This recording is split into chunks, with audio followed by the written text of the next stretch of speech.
May 1945. The war in Europe is over. The Geilen Hitler is dead, has collapsed. Across Germany, American and Soviet soldiers meet on bridges, in fields, along riverbanks.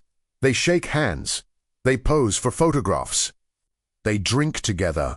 To the world, it looks like the triumph of unity. But beneath the smiles, something else is happening. One man is not celebrating. General George S. Patton stands apart from the victory. While politicians in Washington and London speak of peace and partnership, Patton watches the Red Army with suspicion that borders on obsession. To him, the war did not end in May. It simply changed shape. Patton had spent months racing across Europe at a pace no army had ever matched. His Third Army smashed through German defenses, liberated cities, captured prisoners by the tens of thousands, and he wanted to keep going. He wanted Berlin. He wanted Prague. He wanted to finish the war decisively. Instead, Eisenhower ordered him to stop. Halt at the Elbe. Let the Soviets take Berlin. For Patton, this was not strategy. It was surrender, not to Germany, but to communism. Patton understood something uncomfortable long before most politicians were willing to admit it. The alliance with the Soviet Union was never built on trust. It was built on necessity. America and Russia were not friends. They were partners against a common enemy. And that enemy was now gone. What Patton saw terrified him. Everywhere, the Red Army advanced. It did not withdraw Poland, Hungary, Romania, Czechoslovak Soviet tanks arrived as liberators and stayed as occupiers. To Patton, this was not coincidence. It was conquest. He wrote in his diary that the Russians were not allies in the Western sense at all. They were a force that understood only power, fear, and expansion. If the American army went home, Patton believed the Soviets would not stop at Berlin. They would keep moving west. This belief put him on a collision course not just with the Russians, but with his own command. Eisenhower wanted stability, diplomacy, an orderly end to the war. Patton wanted momentum. And this tension exploded during the meetings between American and Soviet commanders in the final weeks of the war. The most famous of these meetings took place in Austria, near the city of Linz. Patton was invited to meet Marshal Fyodor Tolbukhin, a decorated Soviet commander and hero of the Soviet Union. The Russians prepared an impressive display. Thousands of soldiers marched. Tanks rolled past. Cavalry units thundered across open ground. It was meant to impress. Patton was unimpressed. He studied their formations, their discipline, their equipment. Later, in private, he dismissed the display as theatrical and sloppy. But beneath his insults was respect. Patton understood brute strength when he saw it. And he knew the Red Army was enormous, hardened, and learning fast. His conclusion was blunt. I can beat them, he told his officers. But I have to do it now. After the parade came the social rituals, long tables, heavy meals, endless bottles of vodka. To the Russians, these gatherings were not casual. Toasts were political weapons. Every glass raised was a test of loyalty, hierarchy, and respect. Patton hated vodka. He hated the forced friendliness. He hated the pretense. To him, these were not victory dinners. They were reconnaissance. And at one such banquet, a Russian general stood up, raised his glass, and offered a toast to Allied unity. It was supposed to be a moment of peace. Instead, it became a warning. The banquet hall was quiet now. The laughter had faded. The clinking of glasses stopped. When the Russian general rose to speak, the room followed protocol automatically.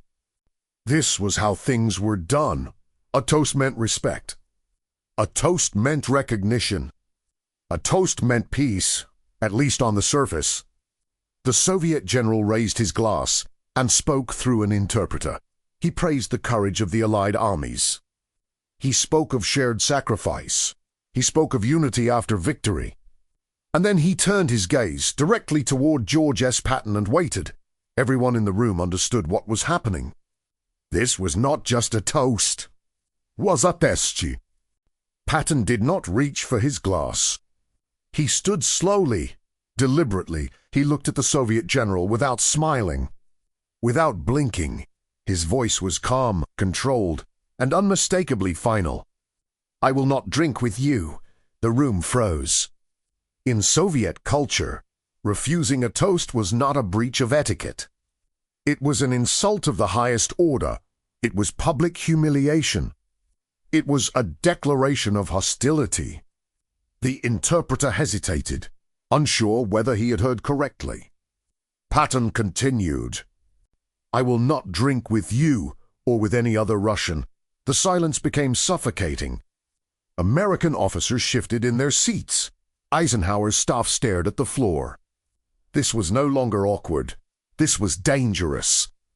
A single mistranslated sentence could escalate into an international incident. The interpreter leaned toward Patton and whispered that he could not repeat those words. Patton leaned closer. "You will translate exactly what I said," he replied. "Word for word." The interpreter turned pale, but obeyed. When the words reached the Soviet general, the reaction was immediate and unexpected. He laughed, not nervously, not politely. He laughed loudly, slamming his hand on the table. Then he responded through the interpreter with a grin that carried equal parts amusement and challenge. "Tell General Patton that I think he is the same." The tension broke, but the meaning did not soften. Patton smiled faintly for the first time that evening. Only then did he lift his glass. Only then did he drink. To many observers, the moment became a story of mutual respect through blunt honesty, a joke shared between warriors. Something to laugh about later, but Patton was not joking. To him, the toast was not about friendship, it was about truth. In the days that followed, Patton became increasingly vocal. He told anyone who would listen that the Soviets were not allies in any meaningful sense. He warned that Europe was being handed over to a new tyranny under the illusion of peace. His solution was as radical as it was politically impossible. Patton proposed rearming surrendered German soldiers. He suggested combining American forces with remnants of the German army to push the Red Army back out of Eastern Europe. He believed the moment to act was now, while American troops were mobilized, supplied, and victorious. "We're going to fight them sooner or later," he said. "Why not now, while we can win?" To Eisenhower this was madness. The war had just ended. The American public was exhausted. Millions of soldiers wanted to go home. The political leadership wanted stability, reconstruction, and diplomacy, not another war, especially not against a former ally. Patton's bluntness became a liability. The press turned against him. Headlines portrayed him as reckless, unstable, obsessed with conflict. His refusal to soften his language toward the Soviets alarmed Washington. In a world transitioning from total war to fragile peace, Patton was a man who refused to adjust. Eisenhower warned him repeatedly to stop speaking publicly. Patton did not listen. Eventually, Eisenhower made the decision he had hoped to avoid. Patton was relieved of command. The Third Army, the force Patton had built, led, and loved, was taken from him. He was reassigned to an administrative position, paperwork, reports, a desk. To Patton, it was humiliation. In private, he wrote that he felt like a prophet punished for telling the truth too early. He watched as the Soviet Union tightened its grip on Eastern Europe exactly as he had predicted. Borders hardened, governments fell, the Iron Curtain descended. Months later, in December 1945, Patton died in a car accident under circumstances that would fuel speculation for decades. But his words at that banquet did not die with him. Today, Historians debate whether Patton was reckless or simply honest in a world that preferred polite lies. His plan to confront the Soviets immediately may have been impossible, perhaps even catastrophic. But his instincts about Soviet expansion proved disturbingly accurate. That toast was not an insult for the sake of insult. It was a warning. George S. Patton understood something few were ready to face in 1945. The war against Germany was over, but the struggle for Europe had just begun. And while diplomats raised glasses and spoke of unity, Patton refused to pretend. He did not drink with the enemy. Even when the enemy was still pretending to be a friend,